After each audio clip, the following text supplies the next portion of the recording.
पति पत्नी का झगड़ा। संयुक्त परिवार के एक पति और पत्नी में काफी बड़ा झगड़ा हुआ।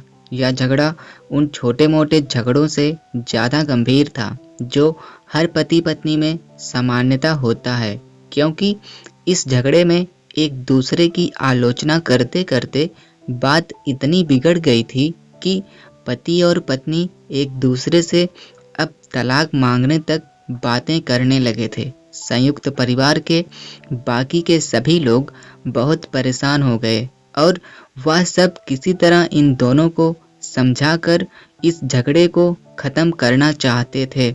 जब सभी कोशिश करके हार गए तो वे लोग पति और पत्नी के इस जोड़े को घर के सबसे बुजुर्ग सदस्य यानी कि दादाजी के पास लेकर गए। जब दोनों पति और पत्नी दादाजी के कमरे में प्रवेश किए तो दादाजी ने उन दोनों को बैठने के लिए कहा और फिर पूछा कि बताओ तुम्हारी समस्या क्या है। दोनों पति पत्नी एक साथ बोल पड़े और एक दूसरे पर आलोचनाओं की वर्षा करने लगे। जितनी कमियां पत्नी अपने पति में गिना रही थी, उससे ज्यादा कमियां पति भी अपनी पत्नी में गिना रहा था और काफी देर तक यह सिलसिला ऐसे ही चलता रहा। दादाजी ने भी इन दोनों को नहीं रोका और इनको अपना अपना गुस्सा एक दूसरे पर उतारने दिया।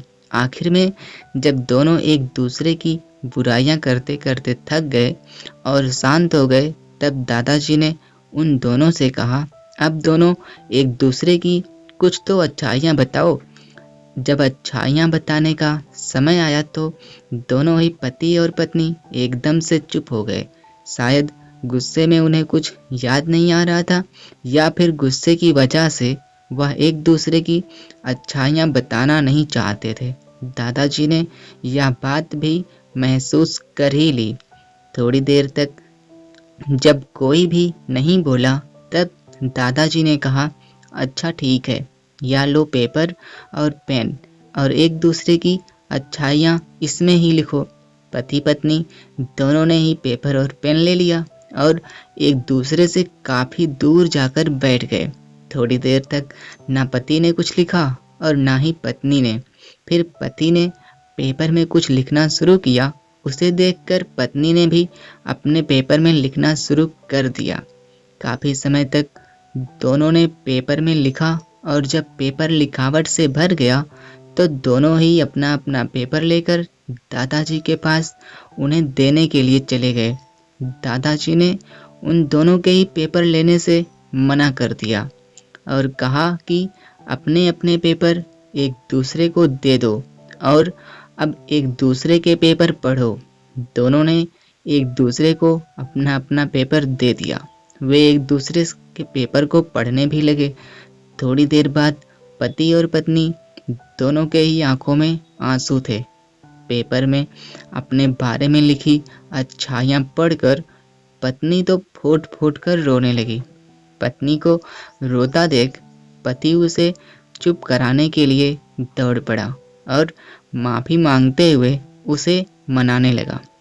पत्नी ने भी पति से माफी मांगी और माहौल कुछ ऐसा हो गया जैसे कभी कोई झगड़ा हुआ ही नहीं था। दोस्तों, कमियां और खूबियां जगत के हर इंसान में होती है। अब यह हमारे ऊपर होता है कि हम कमियां देखकर अपने जीवन को नरक बना लें या फिर खूबियां देखकर अपने जीवन को स्वर्ग बना दें। दोस्तों, आशा करते हैं कि यह छोटी सी कहानी आपको जरूर पसंद आई होगी और अगर कहानी पसंद आई हो तो प्लीज़ वीडियो को लाइक करके चैनल को भी सब्सक्राइब कर ही दीजिएगा। तो मिलते हैं किसी और अगली कहानी में, तब तक के लिए थैंक यू, बाय बाय।